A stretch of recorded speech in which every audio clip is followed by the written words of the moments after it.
실제로 그 러시아인들 몇십 명이 저 건물 안으로 들어가요. 도망갔어. 맞아 죽을까봐. 근데 거기다가 불을 지른 거예요. 반러 시위대가 일부러. 그래서 저기서 46명이 불타 죽습니다. 이거 팩트예요. 러시아라는 국가, 러시아라는 거버먼트, 러시아라는 정부를 상대로 난리를 쳐야지. 왜 엄한 사람들을 가지고 난리치느냐는 말이 또다시 간다요. 영상에서 강력하게 또 주장되는 바입니다.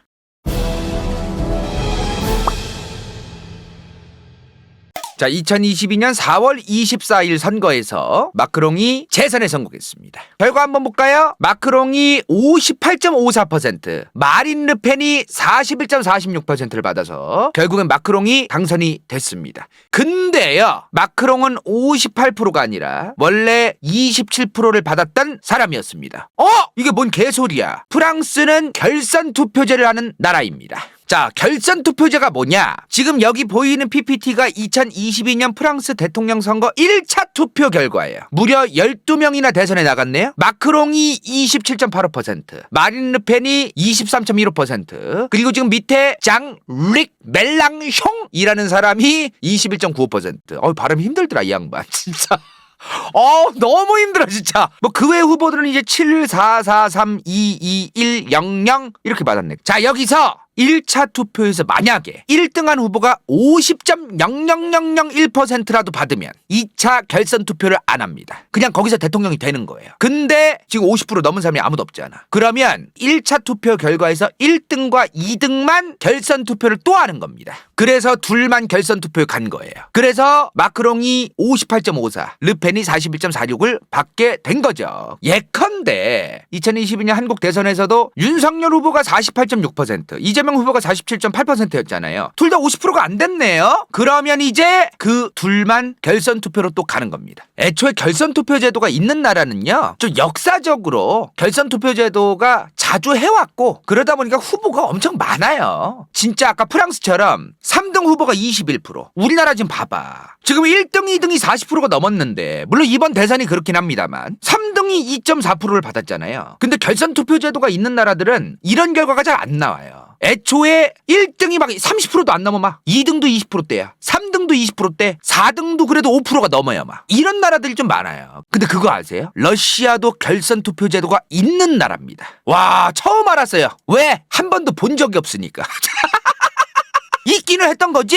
맨날 50%가 넘어갔으니까. 근데 그거 아세요? 우크라이나도 결선 투표 제도가 있는 나라입니다. 인민의 종이라는 정당 후보였던 젤렌스키 후보가 2019년 우크라이나 대통령 선거에서 2차 결선 투표에서 무려 73.22%로 당선되었습니다. 전 국민의 73%가 젤렌스키를 지지했네요. 그 말은 반은 맞고 반은 틀린 말입니다. 왜곡이 있는 말이에요. 1차 투표 결과와 2차 투표 결과가 따로따로 있다라는 걸 우리는 같이 함께 봐야 됩니다. 자, 다시 아까 프랑스로 가서 프랑스 국민의 58%가 마크롱을 좋아합니까? 마크롱한테 호감이 있는 거예요, 무조건? 아니란 말이야. 이번에 프랑스 대선에서 마린 르펜이든 마크롱이든 두 다 뽑기 싫다고 얼마나 프랑스에서 얘기가 많았습니까? 그게 우크라이나라고 없었겠냐 이 말이야. 그럼 이제 2019년 3월 31일에 했던 우크라이나 대통령 1차 선거를 봐야겠죠? 이거 좀 잘 보셔야 돼. 눈 아플 수도 있어요. 대통령 후보가 39명이었습니다. 엄청 많이 나왔더라고요. 자, 이렇게 1차 투표 결과가 나왔어요. 자, 지금 젤렌스키가 30.24, 포로셴코가 15.95, 그리고 밑에 있는 후보들이 이제 13.4, 11.67, 그 다음 6, 6, 5, 4 막 이런 식으로 내려가네요. 그죠? 아까 말한 것처럼 1등과 2등이었던 젤렌스키와 포로셴코만 2차 결선 투표로 간 거죠. 그래서 결과가 이렇게 나온 겁니다. 1차에서 아까 마크롱이 몇 표 받았다 그랬어요? 27.85%를 받았던 프랑스의 마크롱 후보가 2차 결선 투표에서 58.54를 받았단 말이야. 그죠? 마크롱 후보가 27%대에서 58%가 된 거에 대해서 의미를 함부로 왜곡하면 안 돼요.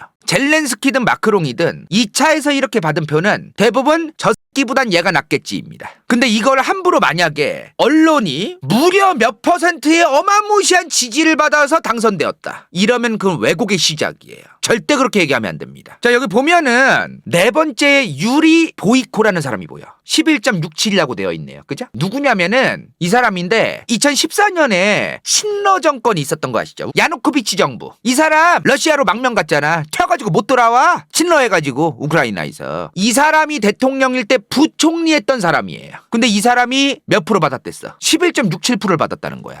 1차 투표에서. 우크라이나 전체 인구 중에 11.67이 저 사람을 뽑았다는 겁니다. 우크라이나 동부에서 크게 지지를 받아요, 이 사람이. 자, 이제 우크라이나 1차 투표 결과인데 유리 보이코가 1등한 지역이 있어요. 이거는 압도적인 지지라기보다 1등한 사람. 유리 보이코가 지금 현재 돈바스 지역. 돈바스가 사실 여기도 돈바스거든요. 지금 보면은 색칠이 안 돼 있어요. 여기 지금 색칠 안 된 데 보이죠? 여기 두 칸. 여기가 돈바스에 해당이 되는데 여기는 당시에 돈바스 내전 때문에 투표를 못하게 했어요. 우크라이나 정부에서. 뭐 이거 해석에 따라 다른데 우크라이나 정부가 그들이 투표하게끔 도와주겠다라는 의지가 없었어요. 솔직한 얘기로. 다 잡아 죽여야 된다고 저 배신자 이런 분위기가 가득했기 때문에 그들의 투표권을 그렇게 보장해 주려는 뭐 그런 것도 없었고, 둘째로는 전쟁 중이니까 당연히 투표하기 어려웠던 것도 사실이고요. 그 외에 러시아 사람들이 좀 많이 산다 싶었던 그런 지역들이 지금 유리 보이코가 1등을 했네요. 그죠? 근데 여기서 이런 똥글이 또 있어. 커뮤니티에 요새 놔두는 똥글인데, 남부 지역에 러시아인들이 많이 사는데 유리 보이코가 아니라 젤렌스키가 압도적으로 뭐 1등을 했다, 뭐 이런 개똥글이 있는 데가 있더라고요. 러시아인들이 무조건 50% 이상 사는 지역만 있는 게 아닙니다. 그리고 러시아인들이 50%에서 60% 산다고 해서 무조건 유리 보이코만 지지하는 것도 아니에요. 마치 러시아인들로부터 젤렌스키가 굉장히 많은 지지를 남부에서 받았다, 이렇게 또 얘기를 왜곡하면 안 된다는 거야. 함부로 그렇게 얘기하면 안 돼요. 저 1차 투표 결과조차도 다 뜯어봐야 돼, 저걸 주별로. 사실 2014년 그 우크라이나 사태 있었잖아요. 우크라이나에서 이제 반러 시위가 이제 거세졌었죠. 그때 우크라이나에 살던 우크라이나 국적의 러시아인들이 대거 동부 지역으로 피난을 갑니다. 왜냐면 요 남부라던가 이런 데 계속 있으면 죽을까봐, 아니면 자기들이 괜히 뿌락치를 당하던가 폭동을 당할까봐, 이런 여러 가지 위협 때문에 저쪽으로 도망간 사람들 진짜 많아요. 2014년에. 게다가 그때 당시에 또 무슨 일이 있었습니까? 크림반도까지 합병됐잖아, 러시아한테. 그러면 그거의 화살이 러시아 정부로 가야 되는데 함께 지내오던 같은 국적을 가진 러시아인한테 화살이 갔었다는 거예요. 솔직히 막말로 무식한 짓입니다. 해선 안 되는 짓이죠. 화살이 가야 할 곳으로 안 가고 이상한 데로 간 거잖아요. 국적도 우크라이나 국적을 가지고 민족성만 러시아인인 사람들이 무슨 힘이 있어요 도대체. 러시아 정부가 한 짓거리에 대해서. 우크라이나 국적을 가진 러시아 민족들을, 그 사람들은 그냥 우크라이나인이에요. 그러니까 우리가 우크라이나인 이러는데 그러면 안 돼. 사실은 우크라이나인은 러시아 민족과 우크라이나 민족들이 섞여 있어요. 원래 그렇게 얘기해야 돼요. 근데 우리나라 지금 자기들이 단일 민족이니까 다른 나라도 단일 민족인 줄 아는 우물 안에 처박힌 그 동태들이 있단 말이야. 다른 나라들도 막 그렇게 막 부르려고 하는 거야. 프랑스에 사는 흑인은 프랑스인이 아닙니까? 영국에 사는 인도인은 영국인이 아니에요? 언제부터 그랬습니까? 우크라이나는 왜 그래야 되는데요? 왜 다른 나라에는 흑인들이고 백인이고 간에 다 그냥 그 나라의 인이라고 해주는데 왜 저기만 그러면 안 됩니까? 이상한 일이 벌어지고 있는 거죠 지금. 이게 한창 심할 때 무슨 일이 있었냐면은 2014년도에 진짜로 러시아어를 공중파 방송이라던가 서적이라던가 책이라던가 뉴스라던가 이런 데서 사용하면은 과태료 부과시키고 징역 때려버린다는 법안이 나왔습니다. 2019년도에 가가지고 수정을 해가지고 그렇게까진 안 갔어요. 그거보단 훨씬 더 약하게 법을 만들긴 했지만 14년도엔 그렇게 나왔다는 게 중요한 겁니다. 그래서 저 러시아어 금지 법안을 반대하는 시위대가 2014년도에 많았던 거예요. 러시아인들이 많이 사는 지역에서. 이 얘기는 안 하고 우크라이나는 러시아어를 금지를 그렇게 심하게 하는 것도 아니고 뭐 이런 식으로 얘기하더라고. 2019년도에 법안이 실제로 상정된 것만 얘기하면서. 왜 2014년에 법안 발의한 건 얘기 안 합니까? 왜 러시아어 금지 법안에 반대하는 시위대가 나오겠어요? 반러 시위대와 러시아어 금지 법안에 반대하는 아마 러시아인들이겠죠. 이 시위대가 5대4에서 충돌이 일어납니다. 여기서 러시아어 금지 반대 집회를 하던 러시아인들의 시위대와 우크라이나 반러 시위대가 충돌해서 실제로 그 러시아인들 몇십 명이 저 건물 안으로 들어가요. 도망갔어. 맞아 죽을까봐. 근데 거기다가 불을 지른 거예요. 반러 시위대가 일부러. 그래서 저기서 46명이 불타 죽습니다. 이거 팩트예요. 러시아라는 국가, 러시아라는 거버먼트, 러시아라는 정부를 상대로 난리를 쳐야지. 왜 엄한 사람들을 가지고 난리치느냐는 말이 또다시 간다요 영상에서 강력하게 또 주장되는 바입니다. 그래서 제가 우크라이나 정부를 싫어하는 거예요. 우크라이나를 옹호하기 위해서 가짜뉴스를 만들고 백날 구라치고 어떻게든 왜곡하고 견강부회하고 백날 그래봐 손으로 하늘이 가려지나. 이 사건이 있고 나서 더더욱 돈바스 지역으로 피신 가는 러시아인들이 많아집니다. 우크라이나 국적의 러시아 민족이 많아져요. 사실 이렇게 표현하는 것도 이상해요. 러시아 민족 우크라이나인이 피신을 간 거죠. 저 사람들은 우크라이나인이에요. 우크라이나 안에 120개가 넘는 소수민족이 있거든요. 그 120개가 넘는 소수민족과 러시아 민족과 우크라이나 민족은 다 우크라이나인이에요. 우크라이나 국적을 가지고 있잖아요. 저 사람들이 피난을 갑니다. 저때. 저런 일까지 벌어지면 나라도 가겠다. 뒤질까봐. 그러니까 이 1차 투표 결과는 2019년에 했잖아요. 2014년, 15년, 16년, 17년 내내 저 우크라이나 동쪽, 돈바스 지역 아니면 아싸리 러시아 쪽으로 넘어간 그런 사람들을 제외하고 했던 투표라는 것도 우리는 간과해서는 안 됩니다. 그것도 염두해야 돼요. 자, 어찌되었든 이렇게 투표 결과가 나왔어요. 이제 2차 결과를 볼까요? 지금 잘 봐야 돼. 근데 1차에서 지금 요 짙은 푸른색 있죠. 포로셴코 이 사람입니다. 현직 대통령이던 사람이에요. 그럼 뭐야? 2차 투표에 젤렌스키랑 포로셴코가 갔다는 건 뭐예요? 2019년 결선 투표는 젤렌스키와 당시 현직 대통령이었던 포로셴코가 맞붙었던 선거였던 거죠. 젤렌스키가 대부분의 주에서 1등을 했고 포로셴코가 1등한 지역은 반러 정서가 가장 강력하다는 우크라이나 서부예요. 2차 투표 결과를 보고 많은 거를 우리가 해석할 수 있어야 돼요. 우크라이나의 역사를 공부했고 2014년부터 2019년까지 어떠한 일들이 있었는가를 공부를 상세히 해보신 분들이라면 저 결선 투표 결과가 저렇게밖에 나올 수밖에 없다라는 거를 당연히 알 겁니다. 포로셴코가 당선이 안 된 이유가 있어요. 포로셴코가요 반러 감정만 이용해서 정권을 잡았던 사람이거든요. 근데 저 양반 우크라이나의 과자회사 회장이야. 우리나라 뭐 농심이나 뭐 롯데제과, 오리온 이런 데 회장이에요. 로셴이라는 제과회사에 전 세계 18위 규모요. 어우 꽤 커. 우크라이나에서나 팔아먹나 막 그랬는데 아니야. 2012년 기준이긴 한데 종업원 수가 10,000명이나 되는 회사요. 자, 이 포로셴코가 우크라이나 제5대 대통령이 되었었을 때 이 양반이 뭐 공약을 여러 가지 걸었을 거 아닙니까? 경제 여건도 좋아지게 하고 뭐 부패 상황도 척결하고 뭐 여러 가지 얘기를 해요. 근데 우크라이나의 경제 상황이 점점 안 좋아져요. 왜냐? 당연했던 것도 있는데 우크라이나가 러시아라는 국가와의 경제 의존도가 꽤 있었어요. 그리고 포로셴코가 그래도 정말 저 사람이 반러 감정을 이용하고 그랬던 건 오케이. 정말 그거를 내가 좋게 보진 않지만 그럼에도 불구하고 정말 우크라이나라는 나라에 대해서는 그 마인드가 좋든 나쁘든 간에 자기만의 방식으로는 그래도 우크라이나를 생각하긴 했었나 보다라는 그런 대목이 있습니다. 이 양반이 운영했던 그 회사 있죠. 로셴. 여기가 40%만 러시아에 수출하던 회사예요. 근데 러시아랑 사이가 더러워졌잖아. 그럼 이 로셴도 타격이 없을 수가 없거든요. 그걸 감수하고 반러 정서를 이용해서 정권을 잡았던 사람이다. 포로셴코가. 그 사람의 그 방식은 제가 동의할 수 없지만 이 사람이 지 기업까지 그냥 다 말아먹든 말든 자기만의 소신 뭐 이거는 가지고 있었나 보다. 요런 거는 제가 인정하는 부분입니다. 근데 뭐 우크라이나에 포로셴코가 집권했던 시기면 반러 감정이 너무나 많았을 때예요. 근데 포로셴코가 또 한편으로 경제를 또 살리겠다고 또 공약을 냈던 사람 아닙니까? 근데 포로셴코가 솔직하게 얘기할 수는 없었을 거야.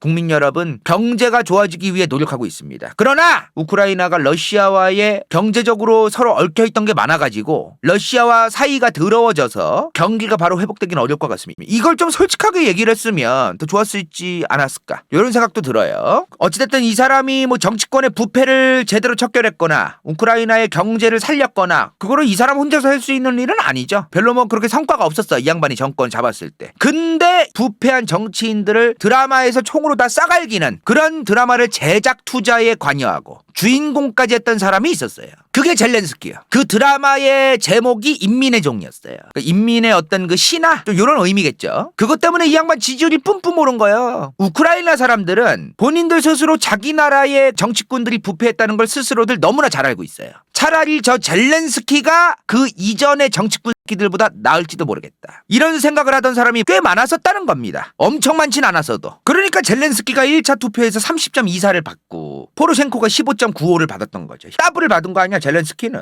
꽤 많이 받은 거긴 하죠. 근데 마치 러시아인들조차도 젤렌스키를 지지하고 좋아했다라고 개소리하면 안 돼요. 포로셴코가 엄청나게 반러 정책을 하던 사람이었기 때문에 반사 효과를 받은 거거든요. 저게. 포로셴코는 돈바스 지역으로 피난 갔던 러시아인, 우크라이나인인데 민족이 러시아였던 우크라이나인들에 대해서 그들은 지하실에서 살게 할 거라고. 그렇게 얘기하던 사람입니다. 우크라이나가요. 지금이야 러시아가 우크라이나에 쳐들어와서 민간인들 학살하고 공격하고 굉장히 잘못됐잖아요. 2014년 이후에 시작된 그 돈바스 전쟁에서 우크라이나가 돈바스 지역의 반군들보다 훨씬 더 전투기나 뭐나 성능들이 다 좋았어요. 민간인인 거 보고 폭격을 하도 가해가지고 수많은 민간인들이 죽었었습니다. 유럽의 특정 강대국들의 도시에서 어떤 특정 무장단체라든가 세력들에 의해서 테러가 일어나거나 그랬을 때 뭐 50명이 죽었다. 이런 이런 거에 대해선 대서특필하면서 전 세계 언론이 우크라이나와 돈바스 지역이 내전하면서 서로 민간인 죽여가는 거에 대해서는 대서특필을 2014, 15, 16, 17, 18, 19년도까지도 제대로 얘기 안 해주면서 이제 와서 2022년에 와서 러시아가 우크라이나 민간인들 학살하는 거에 대해서는 대서특필하고 있습니다. 대서특필 돼야죠. 민간인들을 죽이는 건 잘못된 거예요. 근데 왜 이거만 보도하냐 이 말입니다. 2014년부터 2021년까지는 왜 보도를 안 하다가 다 보도했어야 돼요. 러시아가 지금 하는 것도 보도했어야 되는 거 당연한 것이고 이미 이런 대통령까지 있었으니까 통합은 개털이에요. 자기 국가 안에 있는 다양한 민족들을 통합하지 않아가지고 망한 나라가 한두 개입니까 지금? 미얀마 지금 수많은 군부 쿠데타와 소수민족 간의 갈등 지금 왜 생긴 거예요? 버마족만 지켜세워주고 다른 소수민족들 팽당하다가 이렇게 된 거 아닙니까 지금?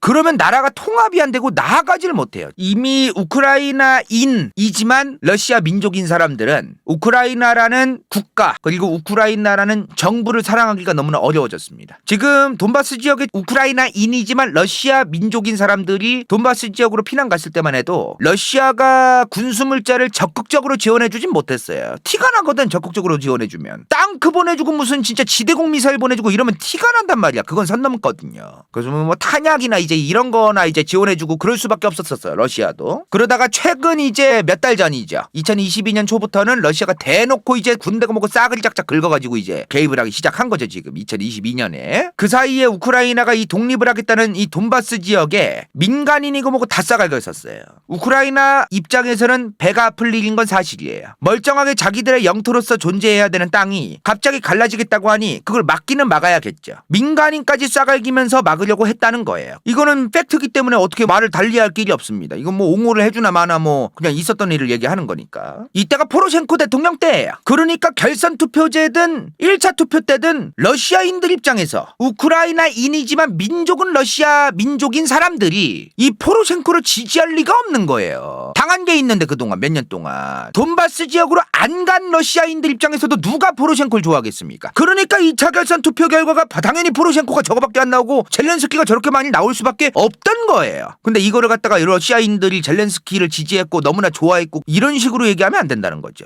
러시아인들이 젤렌스키를 좋아했고 젤렌스키를 뽑았잖아. 즉 러시아인들도 젤렌스키가 지금 하는 거에 대해서 불만이 없었던 거야. 젤렌스키는 잘하고 있어. 러시아인들도 동의한 거라고. 이런 식으로 개족보 같은 개소리를 하고 앉아있고 어디서 듣도 보도 못한 어디서 개똥그릇 또 싸지르고 앉아있고 뭐 어디서 가짜뉴스를 만들고 있어 지금. 대한민국 국민들을 상대로. 젤렌스키가 2019년 대통령 후보일 때 공약을 보면요 딱히 러시아랑 관련된 뭐가 없어요. 세금 뜯어야 될 애들한테 더 뜯고 서민들한테 부담 좀 덜하게 하고 경제 좋아지게 하겠다. 외국 자본 투자 유치 받겠다. 정치부 폐척결하겠다. 대부분 이런 얘기가 공약이었어요. 러시아인들에 대해서는 우크라이나의 평화가 찾아와야 하고 돈바스 분쟁이나 이런 거를 러시아가 지원하는 건 잘못됐다. 그런 얘기 했어. 구체적인 뭐 그런 게 없었어요. 공약에. 솔직한 얘기로. 당시 우크라이나 분위기였으면은 반러 정서가 강했기 때문에 우크라이나 국적을 가진 러시아 민족이지만 우크라이나인인 그 사람들을 타겟해가지고 뭔가 정책을 만든다? 그러면은 당선되기 어려웠을 거예요. 그래서 적극적으로 그런 공약을 걸 수도 없었을 게 뻔합니다. 솔직한 얘기로. 근데 반대로 포로셴코는 러시아인이고 뭐고 간에 지금 돈바스로 튄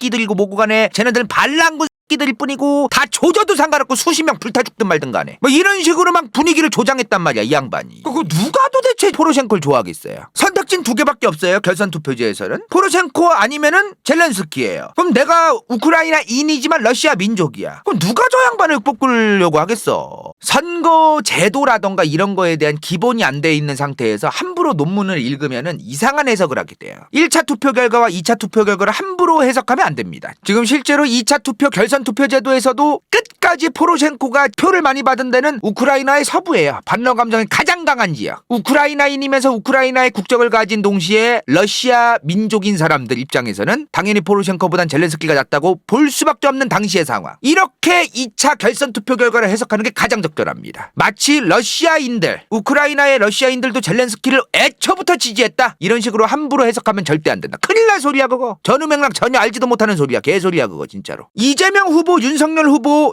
역대 최악의 비호감 선거인데 둘 다 45% 이상 지지받았습니다. 전 국민의 90% 이상이 이재명, 윤석열 둘 중에 한 명을 뽑았어요. 투표를 한 유권자의 90% 넘는 사람이 그 두 후보 환장하게 지지하고 좋아하던가요? 역대 최악의 비호감 선거였는데? 본인들 나라에서 선거 결과도 그런 상황인데 도대체 다른 나라 선거에 대해서 왜 함부로 뭘 지지를 하냐 마냐를 얘기를 해. 가짜뉴스를 퍼뜨리고 그러면 안 되지. 주둥아리를 샷다를 좀 내리고 살 필요가 있는 사람은 샷다를 내리고 사는 게 국가를 위해 좋습니다. 국민을 위해 좋아요. 간다요가 항상 얘기하는 거 있죠? 조선족은 중국인이죠. 신장 위구르인도 중국인이에요. 티베트인들도 중국인이에요. 그러나 티베트인이고 조선족이고 신장 위구르인이고 내몽골인이에요. 마찬가지예요. 그죠? 자, 우크라이나엔 120개가 넘는 소수민족이 있다 그랬어. 우크라이나 민족도 있고 러시아 민족도 있다고 했어요. 전부 다 우크라이나인입니다. 러시아에서 갑자기 툭 건너와가지고 나 여기 살래? 이런 사람들이 아니라는 거를 분명히 다시 한번 강조합니다. 즉 2022년 우크라이나인들, 여기 120개가 넘는 그 소수민족을 포함한 우크라이나 민족과 러시아 민족의 조상은요, 폴란드인, 오스트리아인, 러시아인, 코자크족, 루스인, 수많은 민족이 다 섞여 있습니다. 요즘 막 코자크족 들먹이는 사람들 되게 많아요. 우크라이나인들만의 뭐 역사가 있고 우크라이나인들만의 조상이 코자크인들이고 어떻게 그렇게 함부로 얘기합니까? 우크라이나인들의 조상은요, 짬뽕되어 있어요. 대한민국 사람들의 조상은 고구려인 아닙니까? 백제인과 신라인은 아니에요? 동해 옥전은 아닙니까? 부여는 아니에요? 다 있어요, 다. 역사적인 과정에 의해서 다 조상이란 말이야, 그런 사람들이. 우크라이나는 아니랍니까? 어떻게 아닐 수가 있어, 여기만? 게다가 지금 이 위치 자체가 지금 이렇게 지금 넓은 땅이랑 넓은 땅 사이에 있는데 그런 곳이 있나요, 이 세상에? 있을 수 없어요, 절대로. 그런 지역은 정말 생기기 어렵습니다. 산맥으로 다 막혀있지 않는 이상, 섬으로 되어 있지 않는 이상, 코자크인들을 요즘 우크라이나인들만의 조상인 것처럼 커뮤니티라든가 커뮤니티 같은 데서 가짜뉴스를 퍼뜨리는 사람들이 있더라고요. 전혀 사실이 아닙니다. 코자크인들의 기원은 굉장히 복잡할 것으로 추정되고 있어요. 왜냐하면 이 코자크인들이 자기들이 막 글을 많이 남겨놓고 서적을 많이 남기는 집단도 아니었고, 코자크라는 민족성을 가진 사람들이 우크라이나에만 있던 것도 아니에요. 현재 동유럽 전 지역이랑 벨라루스랑 러시아 지역에도 뿔뿔이 찢어져서 존재하던 집단들이야. 다양한 민족이 섞여 있었고 기원이 뭐라고 딱 부러지게 얘기조차 안 되는 민족이에요. 하도 섞여 있어가지고 나중에 코자크인, 카자크인들에 대해서만 따로 얘기할 기회가 있었으면 좋겠는데, 지금 카자크인들만 우크라이나인들의 조상인 것처럼 우크라이나의 민족 제야사학자들이 주장하는 게 있어요. 우리나라도 제야사학자들이 주장하는 게 있듯이 그게 지금 주류 전 세계 역사학계에서 받아들여지질 않아요. 그게 유사 역사 마냥. 아무리 내가 간다요가 우크라이나를 지금 지지하지 않고 뭐 러시아도 지지하지도 않지만 솔직한 얘기로 우크라이나에 반대하는 얘기를 했다고 해서 가짜뉴스를 퍼뜨리면 안 되죠. 얼마나 치졸한 거야? 쟤 뭔가 내 맘에 안 들어. 날 삐지게 만들었어. 넌 틀렸어. 이것도 틀렸고 저것도 틀렸어. 솔직히 얘랑 나랑 뭐 일면식도 없는데 갑자기 지 마음 삐졌다고 갑자기 와가지고 개소리하고 앉아있고 가짜뉴스 만들어가지고 뭐하는 짓이야 그게. 현실에서 같은 회사 다니고 있는 사람이 그런다고 생각해보세요, 여러분들. 또라이 아니에요 진짜로. 상상해봐 한번. 자, 오늘 결선투표제도에 대한 설명, 그리고 젤렌스키가 당선된 선거 과정에 대해서도 좀 얘기를 드렸어요. 많은 분들이 젤렌스키가 무작정 엄청나게 많은 우크라이나인들의 지지를 받아가지고 당선됐다라고 얘기를 하는데, 아시는 분들은 아시겠지만 2021년까지만 해도 젤렌스키의 지지율은 그렇게 높지 않았습니다. 뉴스에서도 한번 보신 적 있으실걸요. 근데 이제 러시아 우크라이나 전쟁 이후의 리더십 하나는 저도 인정이에요. 국가의 원수로서, 군 통수권자로서 떠나지 않고 자기 나라를, 그런 모습을 보여주는 건 나쁜 게 아니라고 생각합니다. 그렇다고 저 사람 별로 좋아하지도 않아요, 저는. 여러 가지 이유에 의해서 함부로 대한민국 국민들을 호구 잡으려 그러고 이 정도로 가짜뉴스 만들고 왜곡하면 믿겠지, 이런 식으로 퍼뜨리는 사람들에 대해서 처벌하는 법안이 대한민국에 만들어지길 희망합니다. 정말로요. 그때 가서도 개소리 하나 보자, 니네들. 이 영상 보고 캥기는 사람들 있을 거예요. 자, 오늘 여기까지 하겠습니다. 끝!